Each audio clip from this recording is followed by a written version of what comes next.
Prezadas irmãs, prezados irmãos, louvado seja nosso Senhor Jesus Cristo.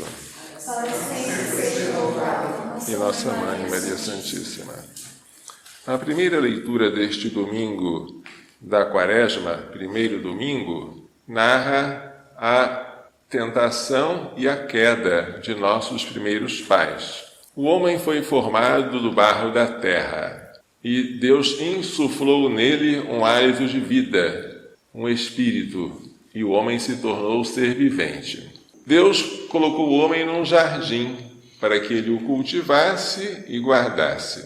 O homem poderia comer de todas as árvores daquele jardim, menos de uma, que é chamada a árvore do conhecimento do bem e do mal. Se ele comesse desta árvore, morreria.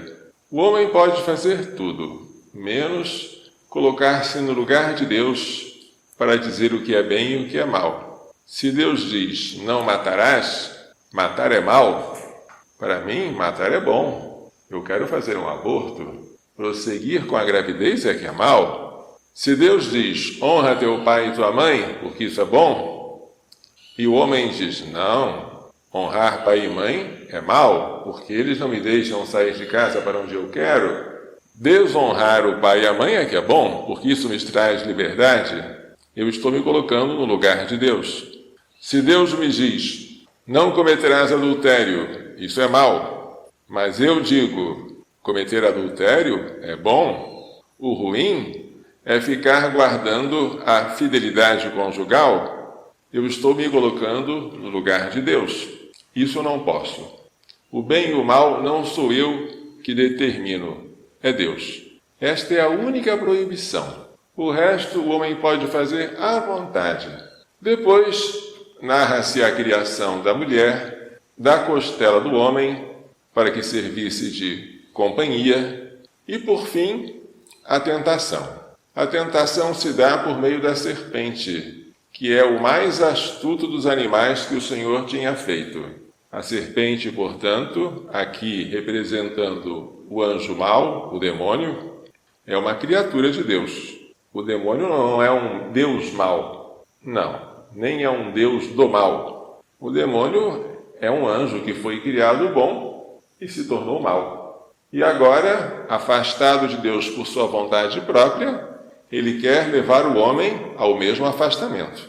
Aqui, sob a forma de uma serpente, o demônio chega próximo à mulher e começa com uma conversa como quem não quer nada, mas querendo.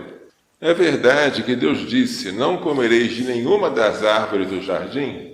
É uma pergunta sem propósito, porque Deus permitiu comer de tudo, menos uma árvore. E Eva, em vez de cortar a conversa, como nós devemos sempre fazer na hora da tentação, ela foi dar explicações à serpente. Nós podemos comer do fruto de todas as árvores, mas da árvore que está no centro do jardim, a árvore do conhecimento do bem e do mal, não podemos comer nem sequer tocar, senão nós morreremos. É um relatório muito extenso que a mulher deu gratuitamente ao tentador, que não merecia isso. Agora que ela iniciou conversando, não deveria ter conversado, o tentador contra-ataca com uma mentira. De modo algum vós morrereis. Deus vos proibiu de comer deste fruto, porque ele sabe que o dia em que vós comerdes, os vossos olhos se abrirão, vós sereis como deuses, conhecedores do bem e do mal. A serpente apresenta a Deus como mentiroso. A serpente apresenta o pecado como uma autonomia, uma libertação, e apresenta a proibição do pecado como algo mau, do qual a mulher deve se livrar. O demônio, disse Jesus no Evangelho de São João, é aquele que não permaneceu na verdade. Ele é o mentiroso e o pai da mentira. Sendo criatura, ele quis dizer, eu sou Deus. E agora, aos nossos pais, ele repete a mentira. Vós sereis como deuses, se desobedecerdes ao próprio Deus. E Eva, que errou pela primeira vez ao responder à pergunta da serpente, vai cometer o seu segundo erro agora, que é olhar para o fruto proibido. Se é proibido, para que olhar? Mas ela olhou. Olhou e percebeu que ele era atraente, formoso, desejável para adquirir conhecimento. Agora vem o terceiro erro. O terceiro é comeu. E qual é o quarto? Entregou ao seu marido, que também comeu. É uma cadeia de erros, uma cadeia de males. Quando os dois comeram do fruto proibido, aí eles perceberam que estavam nus. 2 sentidos: sem roupa ou, pior do que isso, sem a graça. Haviam perdido a sua maior riqueza, que é a vida de Deus em nós. Antes, eles participavam da natureza divina. Deus vivia neles e eles em Deus. Agora estão de tal modo despojados que se sentem nus e sentem vergonha. E agora cobrem as suas cinturas com folhas de figueiras e fogem de Deus. Este é um relato da tentação e da queda dos nossos primeiros pais. O Salmo 50 é um salmo de penitência, pede a Deus misericórdia. O pecador não acusa outro, mas acusa a si mesmo. Eu reconheço toda a minha iniquidade. O meu pecado está sempre à minha frente. Foi contra vós, só contra vós que eu pequei e pratiquei o que é mal aos vossos olhos. Assim deve ser a nossa acusação. Pode ser que outros tenham culpa, mas os outros vão confessar a culpa dele. Eu vou confessar a minha. A segunda leitura, tirada da carta de São Paulo aos Romanos, compara Jesus com Adão. Adão, nosso pai, foi aquele que nos transmitiu a natureza humana. Nós somos humanos porque somos filhos de Adão. Mas a natureza que ele nos transmitiu não é uma natureza enriquecida pela graça. Foi uma natureza ferida e decaída pelo pecado. Como ele pecou, o pecado original foi transmitido de geração em geração a cada um de nós. Cada um de nós pode dizer: em pecado minha mãe me concebeu. Mas, se é verdade que nós somos solidários a Adão pela natureza humana que dele herdamos e pelo pecado que dele foi transmitido a nós, também é verdade, diz São Paulo, que nós somos solidários a Cristo, o novo Adão, que assumiu a natureza humana, que se fez homem por obra do Espírito Santo no seio da Virgem Maria, e que se o primeiro Adão nos trouxe o pecado e pelo pecado a morte através da sua desobediência, o segundo Adão, que é Cristo, fazendo-se obediente até a morte e morte de cruz, e praticando assim um ato de justiça, trouxe-nos a graça, a vida e a promessa da ressurreição. Mas a pergunta que se faz é esta: quem foi maior, Adão ou Cristo? Resposta: Cristo. E o que é maior? O que Adão perdeu ou o que Cristo recuperou? O que Cristo recuperou é mais. Onde abundou o pecado, superabundou a graça. Cristo veio trazer-nos mais do que aquilo que Adão perdeu.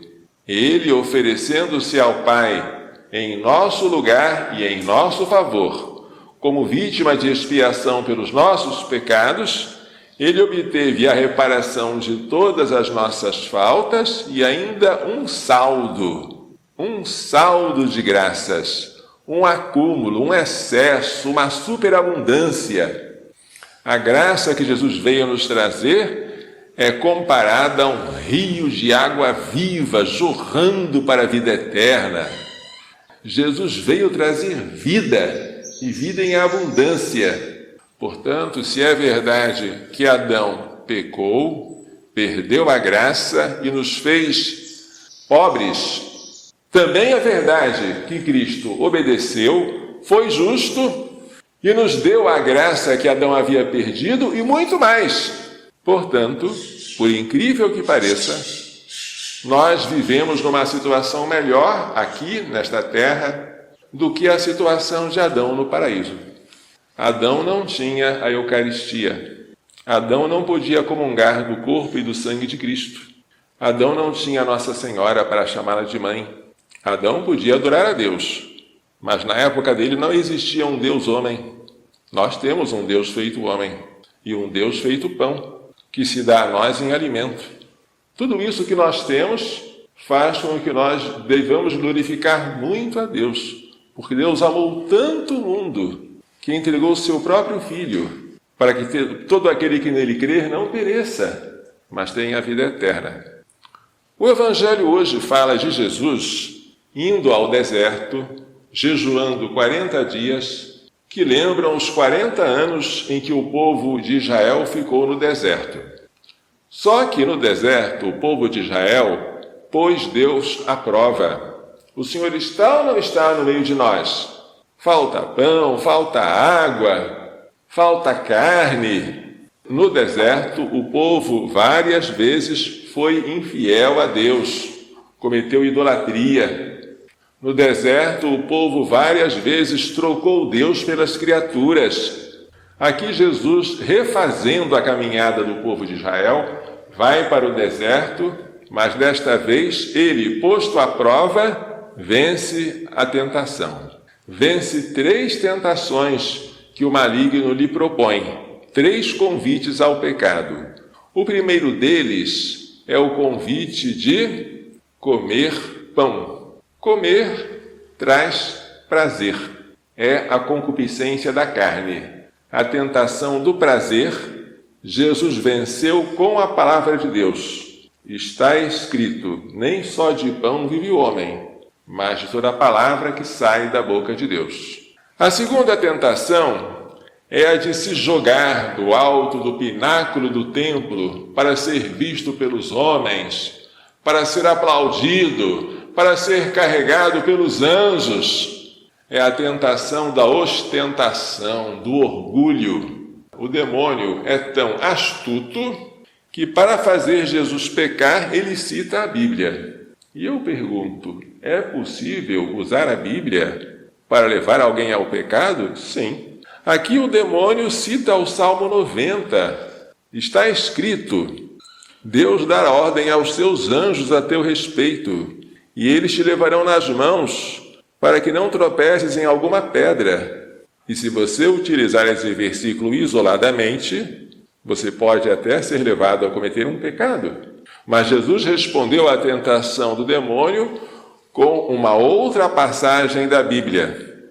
Também está escrito, não tentarás o Senhor teu Deus. Não porás o Senhor Deus à prova. Quem se joga de uma torre é para cair e se esborrachar no chão. Não se pode se expor à ocasião de um perigo e confiar que os anjos vão me socorrer. Quem se expõe a uma ocasião próxima de pecar é para pecar. Não se pode se aproximar da ocasião e dizer, Deus vai me proteger e nada vai me acontecer. Não porás o Senhor teu Deus à prova. Então Jesus venceu também esta segunda tentação. Restou uma terceira, a tentação das riquezas. O demônio mostrou a Jesus todos os reinos da terra e disse, tudo isso eu te darei, porque isso me pertence, com uma única condição, que tu, prostrando-te no chão, me adores. As pessoas, para ganhar dinheiro, vendem tudo, até a própria alma. Mas Jesus disse, está escrito, adorarás o Senhor teu Deus, e só a Ele prestarás culto. Então Jesus venceu a tentação da idolatria para adquirir bens. Aliás, o próprio São Paulo diz que a avareza é uma idolatria. Vencendo, portanto, a concupiscência da carne, o orgulho da vida e a concupiscência dos olhos, Jesus sai deste episódio vitorioso e o demônio vai embora. E no lugar do demônio vem anjos para servi-lo.